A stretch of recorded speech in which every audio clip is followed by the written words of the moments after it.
Hey everyone, what's going on and welcome back to York City, where we are back a little bit early. We are doing the Norwich and the Hoffenheim games today, mostly because January ended up being a lot busier than I anticipated. And if I've hopefully edited this correctly, you'll be seeing the fact that we have sold a player for £94 million. I'll explain more momentarily.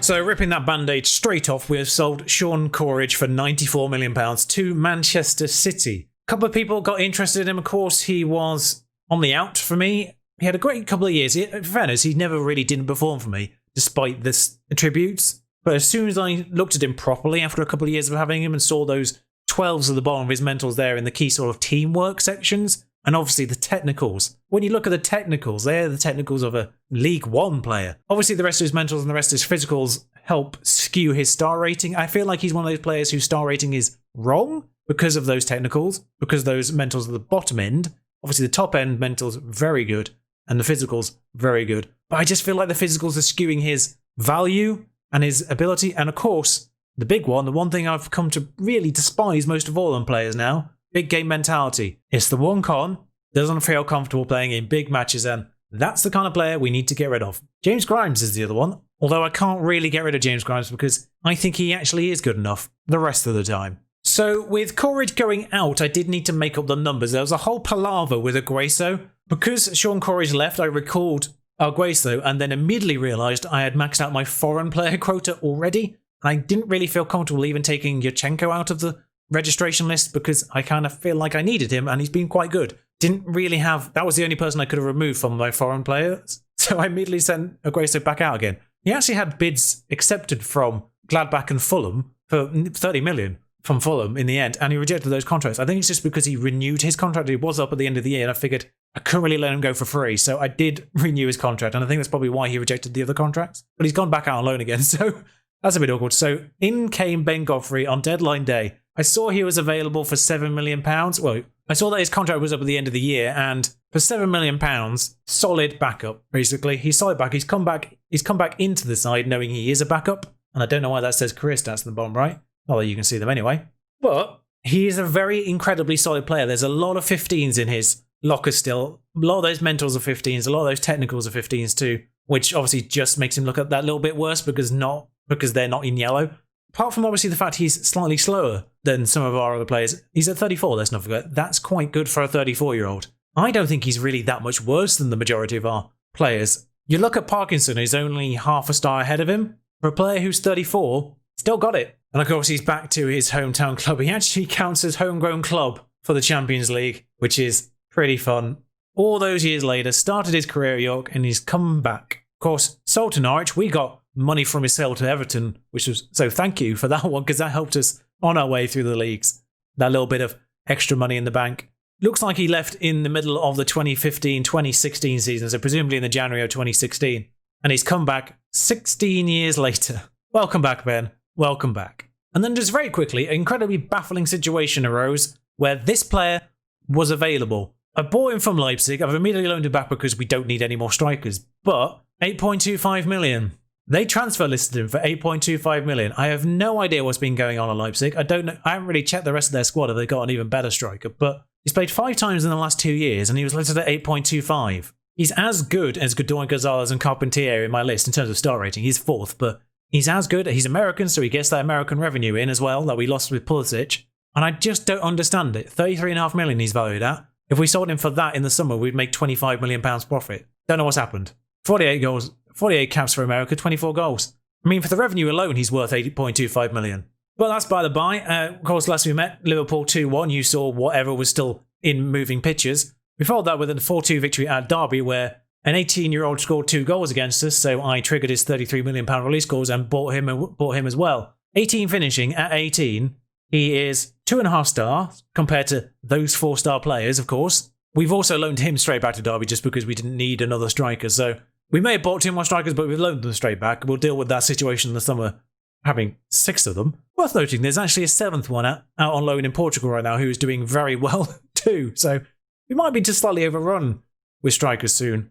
And considering how good Cantoro has been this year, a plan to maybe phase to 4-3-3 might be abandoned. But never mind. Norwegian, the new Erling Haaland, essentially £33 million. He'd be worth so much more than that in the future, I can tell. But Stoke were dispatched 3-0. I need to show you. Gonzalez missed a penalty. I needed to show you their own goal here. Gonzalez missed a penalty and then scored 4 minutes later. Didn't destroy his morale, but it did destroy his rating enough for me to sub him later on in the match. Yurchenko scored in that one too, and, well, Yurchenko's kind of the instigator here. Shaonan gives it to Yurchenko here, who kicks at the goalkeeper. Bazanu holds it, and suddenly it's in the goal.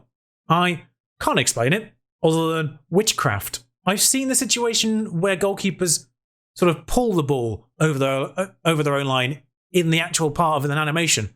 I've never seen the ball teleport. And we were punished for that witchcraft by losing to Leeds 1-0. Conceded a penalty, didn't really do anything in the game. It was bizarre. But Norwich today, Hoffenheim in a second as well. We're not even at the match. I don't know how I've managed that. There we are. Still first, despite the loss to Leeds.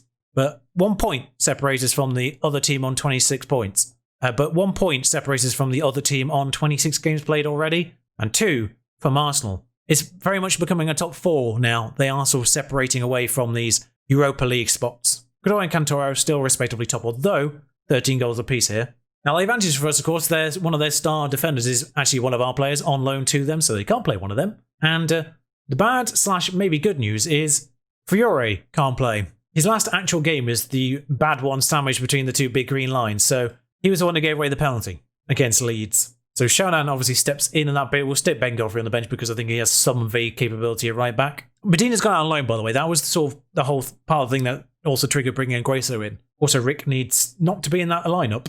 Well, just a quick note in David Ramirez, who of course is being sort of vaguely usurped by Carpentier in most matches. I kind of forgot about how good he was. Starts this one. Carpentier and Grimes have very poor games against Leeds, so I'm dropping them for this particular match as well. I'm not really sure why I'm prioritising this over the Hoffenheim game, I now realise. It's enough days away, they'll be fine. Famous last words. The team will be Christian in goal, Kovalev, Parkinson, Azata, Shaonan. By the way, left back situation. They're all on 4 stars. Yeah, that's got awkward. Vidarson, Seri in the middle, Ramirez, Vidal, Cantoro and Godoy up front, despite him not scoring lately. It's happening again. It's happening again. We aren't going to play 2 matches in this one. It might end up being a slightly longer episode as a result, but I'll try to keep my commentary just to the highlights in this Norwich game, just to help things out. I mean, there's an early free kick. We'll see this in 3D because I forgot to change it back after the highlight. Vidal's running clear. We'll finish this off. We'll finish this off in 3D and then we'll switch it back. Godoy has a crack. No. Cleared. Well done. Oh, it was only cleared as far as Cantoro, but he's held the ball now. Well, the highlight still hasn't ended, which is a bit awkward here. Norwich coming forward. Although Kenna has been dispossessed by Vidal here, Godoy's offside. This is irrelevant. I mean, stay onside and then you would have actually had a goal there, Godoy, but at least the instinct's still there. I don't need to see it with lines. I saw it with my own eyes that it was offside.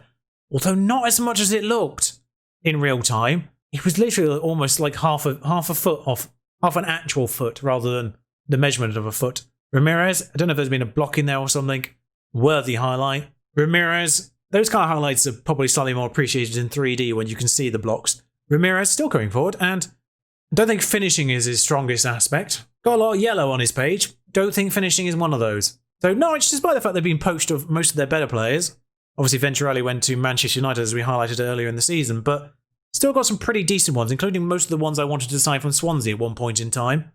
Godoy, back to the Godoy again, out to Shao, far side, whip it in, mate. Whip it back in, whip it in.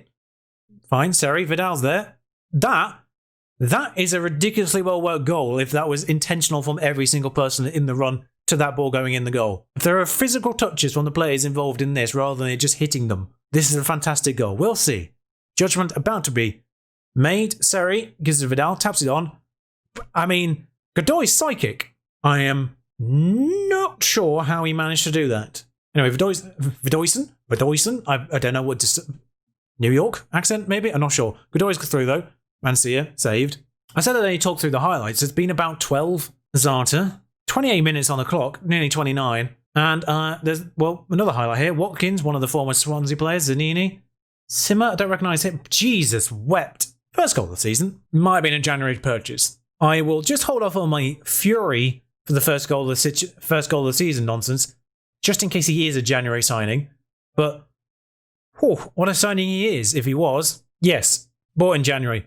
From Qatar. £9 million. That is such a good deal. I mean, they're paying him way too much, and he's unambitious, and they clearly failed to bring in a friend or whatever, but just on pure attributes alone and value, obviously, once they brought him in. That's such a good deal. Well done, Norwich. Clearly the Norwich scouting system is still working. Mallet, we're 2-1 down. Or Mallet, I think he's French. Hillman the Provider, player I wanted once upon a time. That's not good. Yeah, Hillman's one of those. I think they may have actually sold the other one. I'm afraid so Norwich had either 2 or 3 of those Swansea players I wanted once upon a time, but gone now. No, Watkins. I think they've still got Watkins. I'll double check. Kovalev. Baxter was one of those Swansea players, of course. Now sold, of course, but Baxter was one of those. Oh no, he's on the pitch. Watkins is on the pitch. Ramirez now on this will be our left-hand side for Darson. Back to Parkinson again. Why can't Parkinson pass? Although that's managed to get a Godoy. Great work from Seri, I would say there. Vidal in space, sort of. Didn't need to go into the box because anything Simmer can do, Victor can do too. 10 goals for Victor this year. He wasn't really the goal scorer last year. 10 goals by February this year. Interesting work from Victor Vidal here, but oof, that is just unleashed. The goalkeeper's a little bit off his line, which helps, I imagine, but nice. Nicely done. Now, the good news is Manchester City aren't capitalising on this situation either. Arsenal yet to play, though. Newcastle holding City by the looks of things. We're 2-2 in the first half, and they've had 2 shots on target. I've just seen it. So I can't be angry about the first goal of the season situation, but I can be angry about the 2 shots on target thing. Godoy, though. Another chance here. 55 minutes into the game. We've got a highlight. Godoy goes alone. There was an opportunity, I think. Get it that far post there. Ramirez had a bit of a tap-in opportunity. 4 players booked. Might be a problem. Ah, yes. I did put Callum Lascelles on the bench for the Leeds match, just so I could potentially get him a game, and therefore potentially a Premier League title at the end of the season. Because his contract is up, and I'm not going to bother renewing it now he's got his testimonial. Irritatingly, we've not been in a position to bring him on yet in any game so far that I've had him on the bench so he can get that game. Cantoro's getting a bit tired. I need him fresh for the weekend. Godoy comes out wide. Carpentier goes off front. Vidal, speculative is the word for that. Oh, it was the highlight. Okay. So being booked means Barwick comes on. Can we get a goal here, please? 3-2. I mean, at least they've had further shots on target. Grimes comes on very late doors as Vidal just has a slight breather before the end of the match. Nope. Right, good. 18,000 highlights in the first half, 1 in the second. Why is it whenever I play Norwich in front of you guys, we just fail? And this is worrying form to be taking in. Looks like City did capitalise in the end. Well, preserving Vidal in those final moments was completely worthless in the end. 1 to 3 days, it might be okay actually, if it's the 1 day. So a good week for the other English side still in it. The 2 teams, ironically, fighting for the Europa League next year. It's gone well for them. Vidal's sadly not quite for it, actually, and as a result, I'm actually going to play the defensive one. We are away from home. I know Hoffenheim aren't necessarily on par, let's say, with some of the top teams in England, but we are away from home in the Champions League, and without our star attack midfielder. Now, Cantoro can play centrally if he wants to, but we'll stick with this. Christian will be in goal. Everyone seems to be okay condition-wise, but Christian obviously in goal. Kovalev on the left still. Azarto and Rick back for this one. Fiore also back for this. Teko in the middle there. Grimes and Vidarson. Nope, that's wrong. Vidarson and Seri in the middle there. Ramirez and Cantoro. It's a big game. Grimes can't start. Don't be stupid. Ramirez and Cantoro and Gonzalez up front. He's also back for this one too. Godoy and Carpentier on the bench in case we need him for game-changing moments. The bench is basically maximising flexibility. Obviously, Shanahan can play both wing-backs. Godoy can play on the right-hand side and striker. Carpentier can play on the left-hand side and striker. Barwick can play all the midfield roles. Parkinson can also play in that DM role too. So, by the way, I'm not going to pretend there was a little part of me that was tempted to try and actually buy Bracker again in the January in the hopes that the Scout Report says 100. Yeah, there was a little part of me that was tempted to try and buy him in January just to help us here more than anything. His wage demands were too much. Seri's made it 1-0 though. That's what we need. Like I said, when I highlighted him when we did the draw, I did try to get Bracker in the summer for that right-hand side because he's sort of like Carpentier but on the opposite side, attribute spread-wise. But there's Seri, hoofs it in for 4 yards, 5 yards out. But his wage demands are around 200 grand a week, I think, from what I remember. I was tempted to do it, regardless in January because we do have like 300 grand in the wage bill gap still. So was tempted, resisted in the favour of just triggering hefty release clauses elsewhere for younger players who have more development to come. But so far so good. 1-0. No other highlights seemingly. Of course, as soon as I finish that sentence, here comes one. Sarfo throws it to Roldan. Here's Bracker. Christian, good enough to deal with that. Leaves the ball behind. Oh, he's offside. A little bit baffled by what Christian was doing there for a second. Really hoping we're going to dispossess Sarfo there, but Balde, who is actually a pretty decent player as well, not really highlighted their team too much, but Balde I think is quite good. Well, there might be a few good Baldes actually in the game. I think he's one of them though. Yeah, he's pretty handy. He's 27. I don't think he's the best one. He's not the one I'm thinking of. I've just noticed their goalkeeper is their emergency backup. Why? Can we get shots on target, please? Just shots on target. It's about a 50-50 chance they're going to go in, looking at what they've got in goal. Can we get the ball? Thank you, Cantoro. Kick it at him. There we are. 2-0. 2 away goals, most importantly. I have to hope that their goalkeeper is injured here, because if they've done that on purpose, gotta question it. Gotta question it. I've looked at their bench. They have a goalkeeper on the bench valued at £0. He's clearly just been thrown into the game for this purpose. I think they're down to one goalkeeper. For whatever reason, they're just down to this goalkeeper and that's it. Gonzalez. Right. Okay, this feels slightly less hollow of a victory right now. Provided it stays 2-0, of course. That is a ridiculously good pass, and Gomez has rounded my keeper with ease. He's offside, though. Worrying signs there, though. Can we focus a little bit? 8 minutes have gone. I've made 0 changes for no real reason. Take the yellow card at right back and bring Carpentier on for the slightly not great. Ramirez 6.8 is not terrible, let's be honest, but he's the weakest link. Dun, dun, dun, dun. No, wait, that's Who Wants to Be a Millionaire. Anyway, Adams back. Braka doesn't get on the other one, but Kovalev just heads it straight to their player, and Braka has another chance here. That's what he can do. Shouldn't really still be on attacking, let's be honest here. It's a really good ball over there. Kovalev's header is under pressure, but it does go straight to them because headers just won't go to no one in particular. They have to go to a player because that's seemingly how the game is coded. He's also teleported the ball back into his hand, so good job for that man. And we should really be questioning whether or not they have mutants on their side as a result. Adams, late... Oh my sweet God. They have not been in this game at all. And then just at the end, well, second half really. Second half, we've just decided to not really play football. Where Christian was, he's played his short, he's throwing Christian off. Well, that's so irritating because they weren't in this game until about 20 minutes to go. 2 away goals though. We just need a ball draw at York and we're through. So, see you in training tomorrow, lads. West Ham in 2 days, maybe not. So irritating. I'm kind of furious. Well, at the very least, a 2-0 away victory would have almost guaranteed us that one through. So at least there's still something to play for this second leg. The stakes are still there. So Man City Hoffenheim will remain as the next episode. I'll see you then. Ta-ra.